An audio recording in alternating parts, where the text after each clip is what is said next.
Sekarang kita melihat perubahan positif ataupun perubahan negatif di garis tangan. Ada kemungkinan garis tangan yang tumbuh baru, ada kemungkinan garis yang menghilang, ada yang tambah kabur, tambah jelas, ada juga yang putus menjadi tersambung. Ini contoh tangan saya, dulu tidak ada garis ini, tengah garis nasib. Sekarang tumbuh dari 2 tahun lalu. Ini tidak ada garis dulunya, sekarang menjadi ada. Dan ini garis-garis kerutan ini muncul baru-baru. Perubahan pada garis tangan bisa terjadi pada siapapun, asalkan ia mau memperbaiki diri dari hari ke hari untuk menjadi semakin baik dan semakin terpuji. Garis tangan berada di telapak tangan kita cenderung mengalami perubahan dari hari ke hari. Hal itu sering terjadi seiring perubahan pemikiran, perilaku, ketaatan dalam ibadah, ataupun dalam perubahan pola pikir. Seperti halnya wajah selalu berubah dari waktu ke waktu karena usia, keadaan lingkungan, dan lain sebagainya. Contoh, wajah yang tertekan akan berbeda dengan wajah orang yang bahagia. Ekspresi wajah susah untuk disembunyikan itu susah, demikian juga pada garis tangan.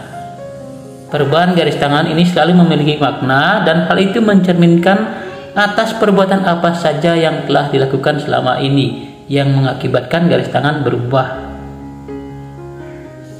Jika garis tangan tidak berubah dari 6 bulan terakhir, berarti dia tidak mengubah pola pikir dan pola hidupnya. Jika garis tangannya berubah, dipastikan pemiliknya telah melakukan sesuatu yang di luar kebiasaannya sebelumnya. Berikut ini kita amati beberapa pola perubahan positif dan negatif di telapak tangan kita. Perubahan positif memiliki makna yang sangat baik bagi pemiliknya. Orang yang sebelumnya hidup dengan asal-asalan, seolah tanpa tujuan, sekarang bisa menjadi orang yang menjalani hidup dengan lebih berkualitas, lebih bahagia, lebih sehat, dan dengan pekerjaan yang dijalani dengan enjoy. Otomatis rezeki menjadi lebih lancar. Yang pertama kita lihat perubahan positif yang terjadi di telapak tangan. Namanya di garis kehidupan. Ini adalah garis kehidupan. Jika dulu ada garis menurun, sekarang umpamanya ada garis menaik. Berarti dia memiliki rezekinya lebih bagus dan nasibnya lebih bagus, kehidupannya lebih cemerlang. Dan ini jika terjadi di garis uang, itu juga keuangannya bisa naik. Dan jika terjadi di garis pernikahan, cabangnya ada naik, berarti dia kondisi pernikahannya sekarang membaik, bahagia atau rukun dari sebelumnya. Dan begitu juga di garis-garis yang lain. Jika ada garis yang naik atau melengkung naik, berarti perubahan ke arah positif. Selanjutnya, jika dari garis yang kabur menjadi jelas, umpamanya ada garis hati, garis kehidupan yang dulunya kabur sekarang jadi jelas, berarti dia menjalani kehidupan yang lebih menyenangkan. Jika penebalan ini terjadi pada garis kepala atau pemikiran kehidupan, jika penebalan ini terjadi di pemikiran, dikatakan semakin cerdas dan semakin bertambah ilmu pengetahuannya. Dan apabila penebalan ini terjadi pada garis cinta atau garis asmara, pemiliknya akan menjalani sebuah hubungan cinta yang lebih dekat, lebih hangat, lebih romantis daripada sebelumnya. Garis pulau atau garis berantai, garis bolong-bolong, jika dulunya ada sekarang menghilang, itu perubahan positif. Nah, ini garis yang berantai.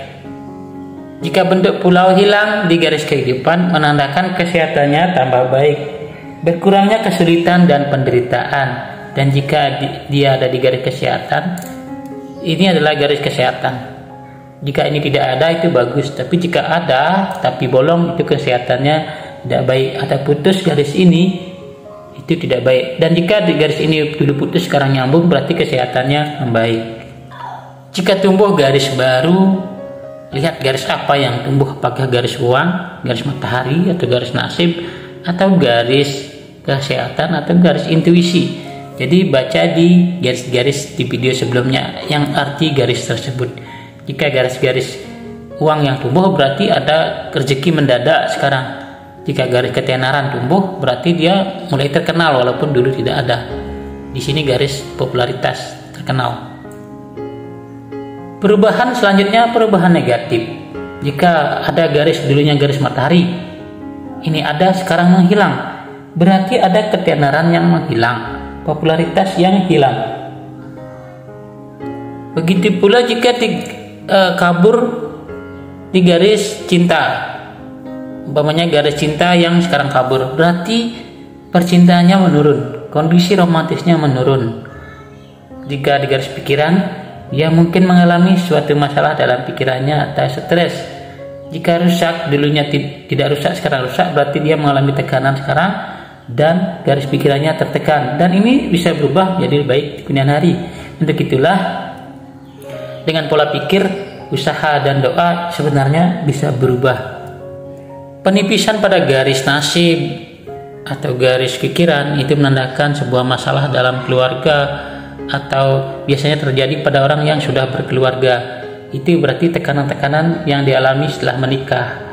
Jika garis pikirannya itu menipis, berarti dia punya masalah sehingga mengganggu jalan pikirannya atau stres.